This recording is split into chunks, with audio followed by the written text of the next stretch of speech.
गाड्या सुटल्या नारायणपूरकरांच्या मैदानातील तिसरा गट सुटला आणि तिसऱ्या गटामध्ये लढत चालू आहे 6 गाड्या आणि 6 गाड्यांमध्ये रण संग्राम पाहायला मिळतोय।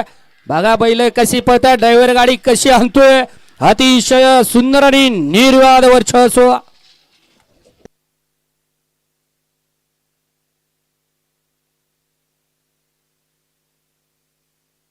कालच्या बावड्या मैदानातील 1 नंबरचा ड्रायव्हर भैया ड्रायव्हर वाटेगावचा अशा गट क्रमांक 3 चा निकाल आहे। तास क्रमांक 5 वरून धावलेली गाडी आई तुळजावणी प्रसन्न अनिल शेटवाडेकर विशाल शेटगुरव गजरात प्रतिष्ठान नरे पुणे राणा ग्रुप कळंबे या गाडीचा 1 नंबर आला। विजय बैलगाडी मालकाचं त्यावरती बसणाऱ्या चालकाचं हार्दिक हार्दिक अभिनंदन आहे।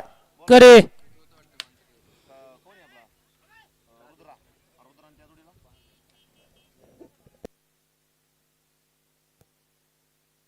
सुंदर असे आता गाडी पाली वैभव सेठ कदम गिरवीकरांचे या ठिकाणी 5 महिन्यांच्या विश्रांतीनंतर या ठिकाणी आजारपणावर मात करून बाहेर निघाला आणि गट पास झाला। असा या ठिकाणी रुद्रापाल